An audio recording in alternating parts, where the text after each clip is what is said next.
So আপনিও এখন বোতল দিয়ে এরকম একটি নৌকা বানিয়ে ফেলতে পারবেন। আর এই নৌকাটা বানানোর জন্য যেই জিনিসগুলো লাগে সেগুলো মোটামুটি সবার বাড়িতেই থাকে। সো আমার প্রত্যেকটা ভিডিওতে আমি যা কিছু বানাই সেগুলো খুব শর্টকাট পদ্ধতিতে এবং বাড়িতে যা যা পাওয়া যায় সেগুলো দিয়েই বানানোর চেষ্টা করি।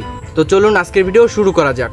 সো এটা বানানোর জন্য আমাদের প্রথমে যা যা প্রয়োজন হবে, প্রথমে আমাদের প্রয়োজন হবে একটি বোতল। একটু ছোট টাইপের বোতল হলেই আমাদের এই নৌকাটা বানানোর জন্য বেস্ট হবে। এরপর আমাদের প্রয়োজন হবে পাটকাঠি, দুইটা এরকম বড় আর একটা তার চাইতে একটু ছোট, আর 3 থেকে 4টা রাবার প্রয়োজন হবে। বড় সাইজের পাটকাঠি দুইটা বোতলের দুই পাশে দিয়ে এরপর সুন্দর মতো রাবার দিয়ে আটকিয়ে দিব, যাতে পাটকাঠি দুইটা খুলে না যায়।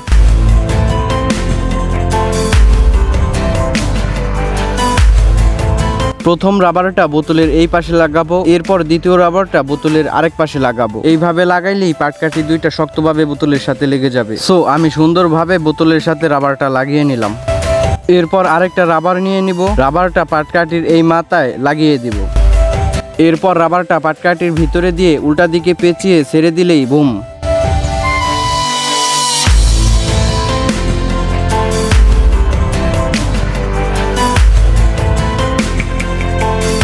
এরপর পানিতে গিয়ে আমাদের বোতলটা রিলোড করে নিতে হবে। আমাদের নৌকাটা যেই দিকে যাবে তার উল্টো দিকে পেঁচিয়ে নিতে হবে, তাহলে আমাদের নৌকাটা রিলোড হয়ে যাবে। এবার পানিতে ছেড়ে দিলেই broom. Wow, look at this.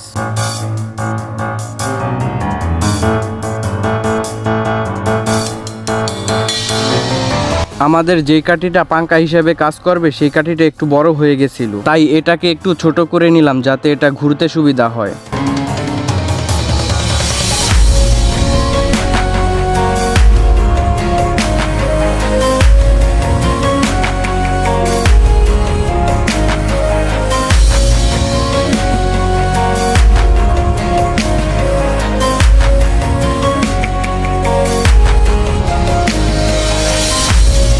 So এই ভিডিওতে যদি 30টা লাইক হয় তাহলে এর পরের বার আরো সহজ পদ্ধতিতে একটা নৌকা বানাবো যেটা পানিতে ছাড়লেই চলতে থাকবে। সো আজকের ভিডিও এই পর্যন্তই, আর এরকমই ভিডিও দেখার জন্য আমাদের চ্যানেলটি সাবস্ক্রাইব করে দিও।